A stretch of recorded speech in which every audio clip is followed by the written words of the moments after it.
Olá, meu nome é Elvio e esse é o primeiro episódio, ou o piloto, do meu podcast História Sem Nó.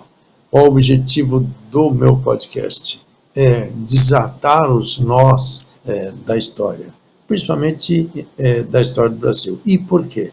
A gente sabe que a história, a gente estuda a história para entender melhor o presente. Não prever o futuro, mas entender melhor o presente. E o brasileiro, de um modo geral, brasileiro médio, ele talvez eu tenho percebido que falta informação para ele entender o que está acontecendo. Eu não vou aprofundar aqui se foi descoberto, se não foi descoberto, se foi achado. Na verdade é assim, o Brasil ele passa a fazer parte da história mundial quando ele é descoberto pelos portugueses. O que é a descoberta do Brasil? A gente pode falar que foi posse, uma tomada de posse. Por que uma tomada de posse? A partir do século XV, quando Portugal se torna um Estado nacional, a burguesia portuguesa e o rei têm por intenção ampliar os seus lucros, ganhar dinheiro. E aí inicia-se então as grandes navegações. Os portugueses vão explorar o norte da África, depois vão explorar o arquipélago de Açores, e depois que o Colombo chega na América, Portugal começa a brigar por um pedacinho da América também, e aí surge uma fatia lá separada pelo Tratado de Tordesilhas, que é o pedaço que seria o Brasil pertencente a Portugal.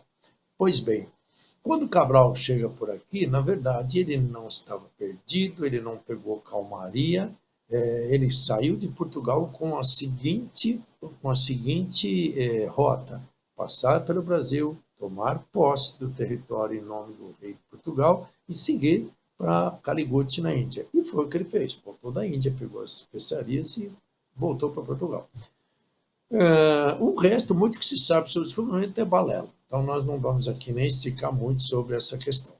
O que aconteceu, então, a partir daí? Bom, Cabral chegou aqui, deve ter feito uma discussão: olha, tomam posse dessa terra em nome do Império Português, do rei de Portugal.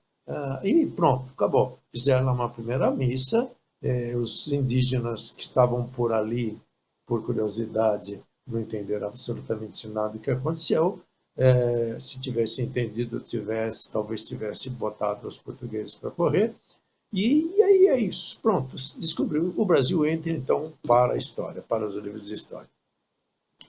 A gente precisa entender assim: quando Portugal descobre o Brasil, quando ele chega por aqui, ele está ganhando muito dinheiro com o comércio de especiarias. Tá? Quanto dinheiro? Olha, uma viagem até a Índia e voltando com uma frota, não é um barco só, são vários barcos. E essas viagens chegavam a render 5.000% de lucro. Portanto, Portugal não vai inicialmente ficar muito preocupado com a recém-descoberta do Brasil, porque não tem nada aqui. Tá? Não tem absolutamente nada que superasse o valor do comércio de especiarias. Aí o que vai acontecer aqui? Bom, tem pau-brasil, legal, então nós vamos explorar o pau-brasil. Já logo no comecinho, 1502, 1503, inicia-se a exploração do pau-brasil. O pau-brasil era usado para colorir tecidos. O vermelho é a cor da realeza. Na verdade, o tecido de cor vermelha era muito caro, né? E aí, então, Portugal passa então a pegar o pau-brasil daqui do Brasil e levar para Portugal. Porém, quem vai fazer esse trabalho também não são os portugueses. O primeiro contato entre portugueses e os povos indígenas foi relativamente amigável. E aí, se a gente pensar em termos de desenvolvimento tecnológico, os indígenas brasileiros estavam lá no período neolítico. Aí, o que o português tem a oferecer? Bom, ele tem a oferecer machado, navalhas, tesouras, espelhos e outras coisas que o indígena percebe que aquilo é bom para ele. E aí, então, ele vai fazer escambo, ele vai fazer o trabalho de que maneira? O indígena vai à floresta, derruba o pau-brasil, desgalha, arrasta essas toras para a praia, e essas toras são armazenadas numa feitoria. E em troca disso, os indígenas ganham lá o seu quinhão, lá, tesouras e outras ferramentas mais. É importante lembrar que, assim, nesse período, até 1530, de 1500 a 1530, a gente não tem vilas e nem cidades. O que a gente tem aqui no Brasil são feitorias. E essas feitorias, na verdade, nada mais são do que depósitos onde alguns portugueses ficavam por aqui, onde os indígenas armazenavam, onde era armazenado esse pau-brasil que os indígenas extraíam através dos campos. E tempos em tempos passavam por aqui navios portugueses, recolhiam para o Brasil e levavam para a Europa. E isso, inicialmente, é só isso. Tá? Ah, mas não tinha outra coisa? Tinha outras coisas que também tinham algum valor. Animais exóticos e coisas do tipo papagaios, antas, que eram levados, capivaras, que eram levados lá e vendidos a um bom preço, mas é só isso. Tá? Aí o que acontece? França, Inglaterra e Holanda começam as navegações tardias e a França vai andar por aqui. Piratas franceses vão andar pela região onde seria mais tarde o Brasil e acabam invadindo ou fazendo negócio com os indígenas daqui e tal. E aí Portugal percebe que precisava fazer alguma coisa antes que ele perdesse a colônia. E aí só aí é que ele vai passar a pensar em colonização. O que se fez quando se pensou em colonizar o Brasil? Usar algo que desse o máximo lucro para a coroa e o mínimo de gastos para a coroa. Tá? Os portugueses vão pensar inicialmente em capitanias hereditárias. Por que capitanias hereditárias? Quando os portugueses colonizaram o arquipélago de Açores, a Ilha da Madeira, dividiram a Ilha da Madeira em capitanias, em pequenas fatias de terra, em pequenas faixas de terra, e essas terras foram doadas para usufruto para nobres portugueses, que tinham um bom relacionamento com a coroa e tal, e cada um recebeu lá um lotezinho. E aí esse cara investiu, porque não era a coroa que investia, ele investiu tal, e ele tinha uma espécie de acordo, assim, olha, de tudo que eu consegui aqui, uma parte é da coroa. E em troca disso, o camarada tinha terras que eram hereditárias e vitalícias. Isso não vai funcionar no Brasil, por quê?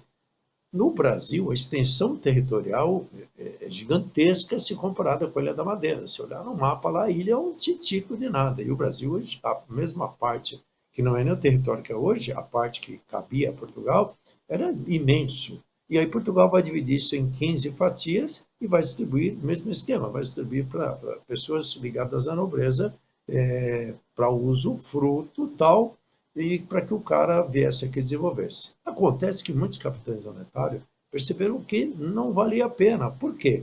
A distância de Portugal era muito grande, portanto, o gasto de Portugal, deslocar-se de Portugal para o Brasil, para voltar para Portugal, acabava não compensando. Não havia, aparentemente, ou naquele momento, tanta riqueza a ser explorada. Tá? Então, o sistema de capitanias vai fracassar.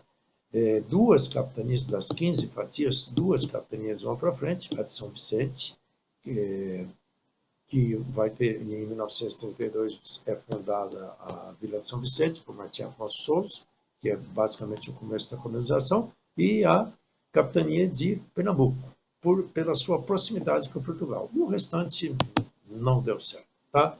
Tentou-se, a partir daí, dividir o Brasil em duas partes, Brasil do Norte, Brasil do Sul, não funcionou, e por fim, lá, mas já é uma outra história, vem os governos gerais. Tá?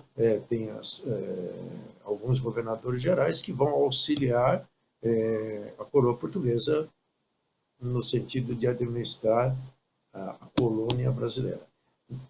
A colônia, o Brasil colônia, quando começa a cair o comércio de especiarias na Europa, a colônia brasileira vai ser a colônia mais próspera de Portugal. Por quê? Porque daqui, pelo tamanho da colônia, pelo que se começa a se explorar a partir daí. O primeiro ciclo que a gente tem de exploração, a gente tem ciclos de exploração ou ciclos econômicos. O primeiro ciclo é o ciclo do pau-brasil.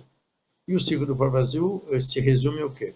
Trabalho do indígena, através do escambo, para derrubada, descalhamento e transporte das toras de pau-brasil até o litoral. Essas toras eram armazenadas nas feitorias e das feitorias iam embora para Portugal, simples assim, pronto, acabou, e o lucro tudo, obviamente, vai ficar com o português.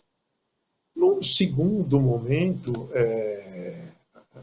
vem para cá com Martim Afonso de Souza algumas mudas de uma planta que é natural da Índia, tá? Que é natural do lado do Oriente, e que é a cana-de-açúcar. E a cana-de-açúcar vai se dar muito bem com o solo e com o clima brasileiro. Na região de São Vicente vai ser bastante próspera, é por isso que a capitania de São Vicente vai prosperar, e também na região Nordeste. E aí a gente vai encarar um outro problema, que é o quê? A falta de mão de obra para a cultura da cana-de-açúcar. E aí a solução é quem? O indígena. O indígena está aqui, então por que não usar o trabalho do indígena?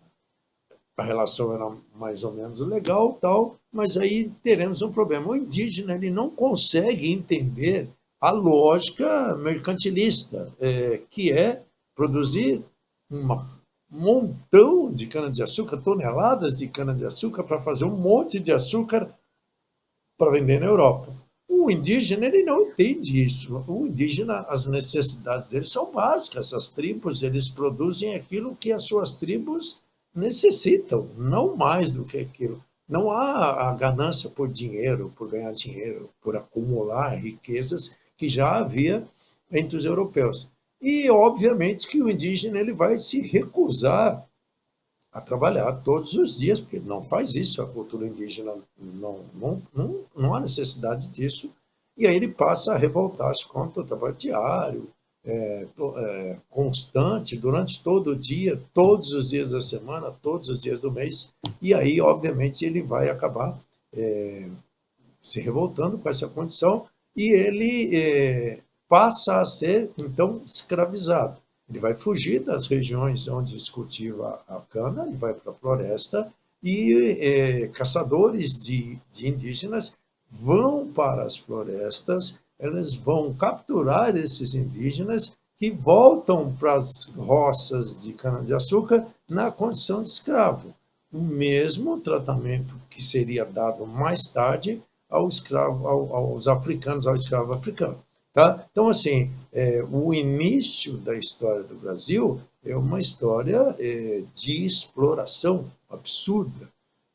Não houve em nenhum momento, na cabeça dos europeus, na cabeça dos portugueses, a ideia de desenvolver o Brasil para que o Brasil se tornasse uma nação próspera e que futuramente o Brasil figurasse entre as maiores nações do mundo. Nada disso. A ideia é o quê? É seguir a política mercantilista. A colônia, a economia da colônia, ela é complementar à economia da metrópole. Quem é a colônia? O Brasil. Quem é a metrópole? Portugal. Então, assim, tudo que se produzia aqui já era contabilizado lá em Portugal. Então, não tem nada, não fica nada na colônia. Quanto eu vou gastar na colônia? Eu vou gastar na colônia o suficiente para que eu possa explorá-la ao máximo e retirar dela tudo aquilo que me seja interessante do ponto de vista de ganhar dinheiro, acumular riquezas. Tá? Então a gente tem já, nesse primeiro momento, uma elitezinha, uma burguesinha europeia, cujo interesse principal é explorar e ganhar dinheiro. Os objetivos básicos da tal da política mercantilista são dois. Dar poder ao rei, uma vez que ele vai ter mais colônias, aumenta o seu território, ele passa a ter um império, e o segundo objetivo é enriquecer a burguesia. A burguesia é aquela que vai financiar as navegações, financiar as descobertas, inclusive a do Brasil, e aí, obviamente, o objetivo dessa burguesia é ganhar dinheiro. E o Brasil entra onde? O Brasil entra, então, como fornecedor de matéria-prima desde o começo. A primeira matéria-prima que a gente vai exportar é o pau-brasil, e não ganhando nada, assim, não tendo aqui nenhuma vantagem econômica e vantagem nenhuma em sentido nenhum. Então, o nosso primeiro episódio é isso. Se alguma coisa não ficou legal, comentem. Se ficou legal, comentem. Se ficou bem legal, recomende aos amigos, aos colegas, e até mais, e muito obrigado. Tchau, tchau.